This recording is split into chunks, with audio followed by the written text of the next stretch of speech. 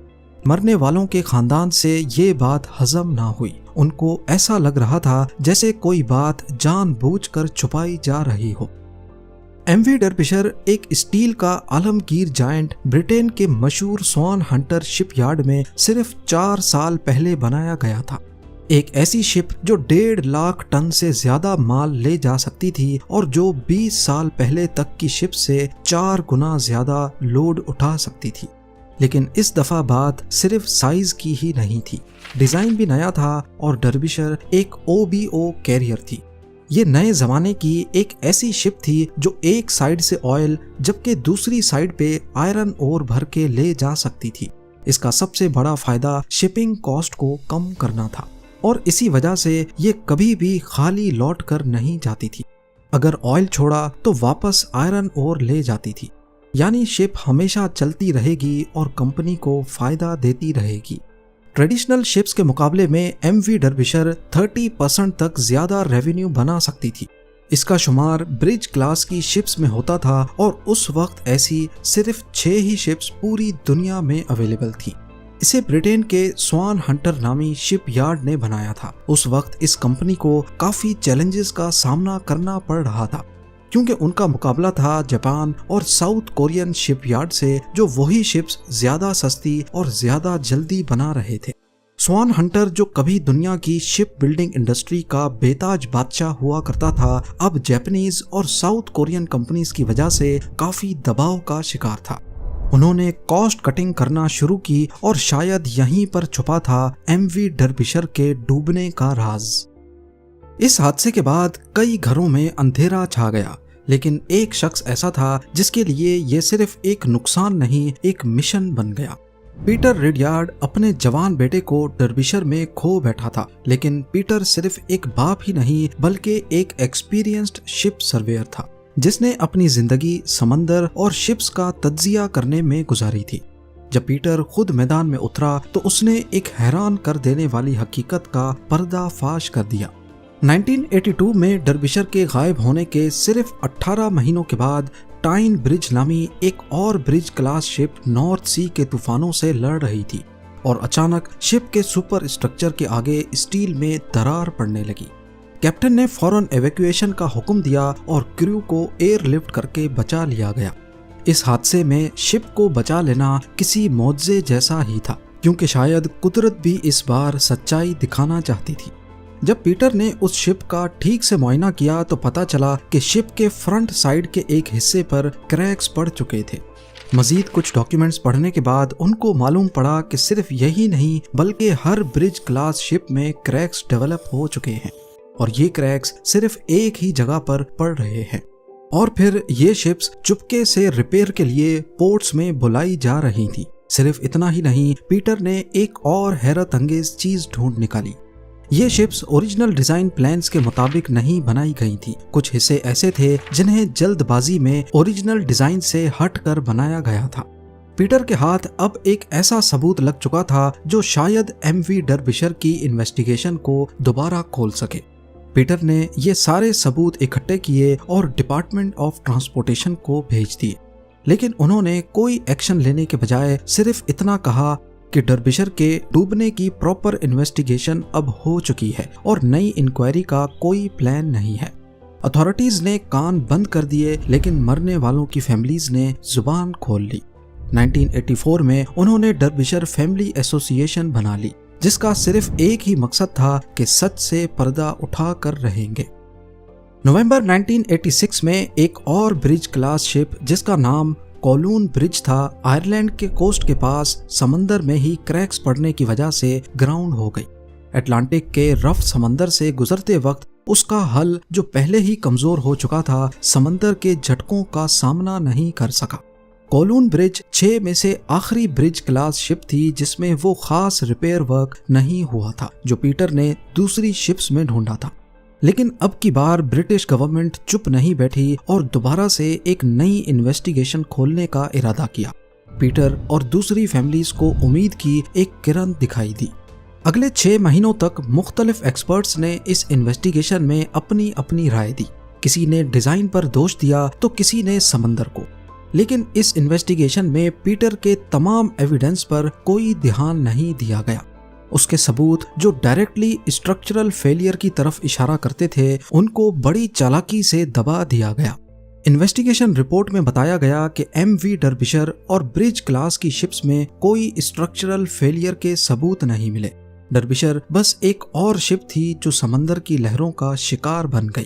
Families جو پچھلے کئی سالوں سے یہ لڑائی لڑ رہی تھیں ان کے لیے یہ رپورٹ کسی تماچے سے کم نہیں تھی.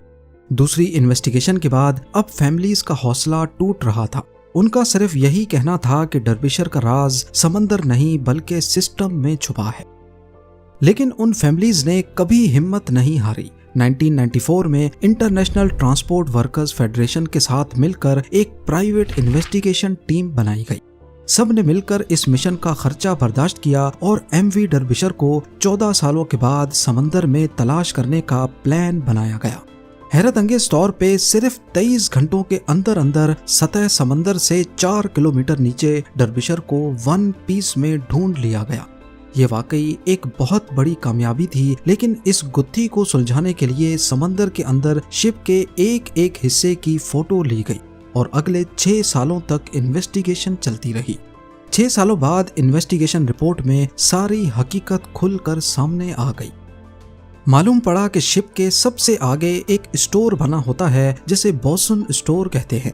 اس اسٹور میں ڈیک مینٹیننس کا امپورٹنٹ سامان رکھا ہوتا ہے جیسے رسیاں، ٹولز، چین وغیرہ. اس رات طوفان میں جب ایم وی ڈربشر لہروں میں جھول رہی تھی تو بوسون اسٹور کا دروازہ جو اوریجنل ڈیزائن کی طرح بنایا نہیں گیا تھا اچانک ٹوٹ گیا اور اس میں پانی بھرنے لگا. ہزاروں گیلن پانی بوسون اسٹور میں بھرنے کی وجہ سے شپ کا اگلا حصہ بھاری ہو گیا اور بو مزید پانی کے اندر چلا گیا. اب لہریں اور زیادہ ہائٹ سے ٹکرا رہی تھیں جس کی وجہ سے وینٹیلیٹر ٹوٹے اور پانی مشینری روم میں داخل ہو گیا. ڈربشر کا بو اور زیادہ جھک گیا اور پھر ایک بڑی لہر میں ٹینس کورٹ جتنا بڑا کنٹینر جہاں آئرن اور رکھا گیا تھا اس کا ہیچ کور بھی ٹوٹ گیا. اب پہلے ایک کنٹینر میں پانی بھرا جس کی وجہ سے اگلا حصہ مزید نیچے گیا اور دیکھتے ہی دیکھتے سارے کنٹینرز ایک ایک کر کے پانی کے اندر چلے گئے. اور پھر ڈربشر جو برٹین کی سب سے بڑی ویسل تھی پیسیفک اوشن کے اندھیروں میں ڈوب گئی. جب انویسٹیگیشن رپورٹ کو شائع کیا گیا تو معلوم پڑا کہ جس کمپنی نے یہ تمام برج کلاس شپس بنائی تھیں ان سب کے بوسون اسٹور کے پاس کریکس تھے اور سبھی کے ہیچ کورز نازک اور اسٹینڈرڈ کے حساب سے نہیں بنائے گئے تھے. شروعات میں فیملیز کا خیال تھا کہ شاید شپ میں کوئی اسٹرکچرل فیلئر تھا لیکن انویسٹیگیشن میں پتا چلا کہ کوئی میجر ڈیزائن فالٹ نہیں بلکہ چھوٹی چھوٹی کوتاہیوں کی وجہ سے ایک مہان اسٹیل کا قلعہ ڈوب گیا. 1970s کے دوران ہر سال کئی شپس ڈوب جاتی تھی. اتھارٹیز کے لیے یہ ایک نارمل بات اور نمبر گیم رہ گیا تھا. لیکن ڈربشر کی فیملیز نے اپنی پرائیویٹ انویسٹیگیشن کر کے شپنگ انڈسٹری کو ایکسپوز کر دیا. اس کے بعد نئے شپ ڈیزائنز آئے، رولز اور زیادہ سخت ہوئے اور سیفٹی انسپیکشنز پر دھیان دیا جانے لگا. انہوں نے صرف ایک جہاز نہیں ڈھونڈا بلکہ پوری انڈسٹری کو بدلنے پر مجبور کر دیا. آج بھی شپنگ انڈسٹری کے کئی رولز ایسے ہیں جنہیں ایم وی ڈربشر کی وجہ سے بنایا گیا تھا جو خود پیسیفک اوشن میں 4 کلومیٹر نیچے اوشن فلور پر خاموشی سے پڑی ہے. امید ہے زین ٹی وی کی یہ ویڈیو بھی آپ لوگ بھرپور لائک اور شیئر کریں گے. آپ لوگوں کے پیار بھرے کامنٹس کا بے حد شکریہ. ملتے ہیں اگلی شاندار ویڈیو میں.